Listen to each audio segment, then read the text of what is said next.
Hi hello అండి. ఇది కార్తీక మాసంలో భగవద్గీత కూడా చదవాలి శ్లోకాలని చెప్తున్నారు కదండి, చాలా మంచిదని. మనం ఈరోజు భగవద్గీత శ్లోకము తాత్పర్యం చెప్పుకుందాం. హంతతే ఖదయిష్యామి దివ్యా హ్యాత్మ విభూతయ ప్రాధాన్యత కురు శ్రేష్ట నాస్త్యంతో విస్తరస్య మే. ఇప్పుడు తాత్పర్యం ఏంటో చూద్దాం.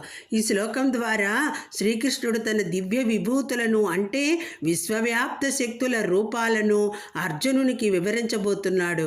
ఓ కురుశ్రేష్ఠ, ఇప్పుడు నా ఆత్మ విభూతులను నీకు చెబుతాను అని ఆయన ప్రారంభం చేస్తున్నారు. భగవంతుడు చెప్పినది నాస్త్యత్య విస్తరస్యమే అంటే నా విస్తారానికి అంతం లేదు. ఆయన శక్తులు, ఆయన మహిమలు, ఆయన రూపాలు అనేకం, అవి అపారమైనవి. అయితే అర్జునుని అవగాహనకు వీలుగా ఆయన వాటిలో ప్రధానమైన కొన్ని దివ్య విభూతులను మాత్రమే చెప్పబోతున్నాడు. ఇది మనకు సూచన. దైవశక్తి పరిమితి లేనిది.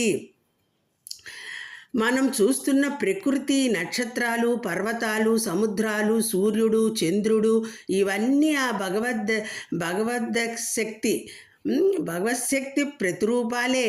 భగవంతుని విభూతులు మన చుట్టూ ప్రతిరోజు వ్యక్తమవుతున్నాయి, కానీ మనం అవగాహన చేసుకోలేకపోతున్నాం. ఈ శ్లోకం ద్వారా కృష్ణుడు మన హృదయంలో ఒక దివ్య ద్వారం తెరిచాడు.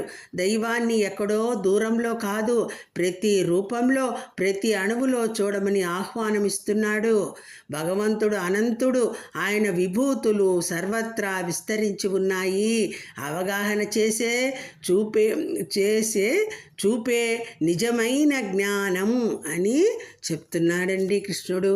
ఈ విభూతులంటే కాంతి అండి, కాంతి అని చెప్తున్నారండి. ఇదండి వీడియో నచ్చితే లైక్ చేయండి. సర్వం శ్రీకృష్ణార్పణమస్తు.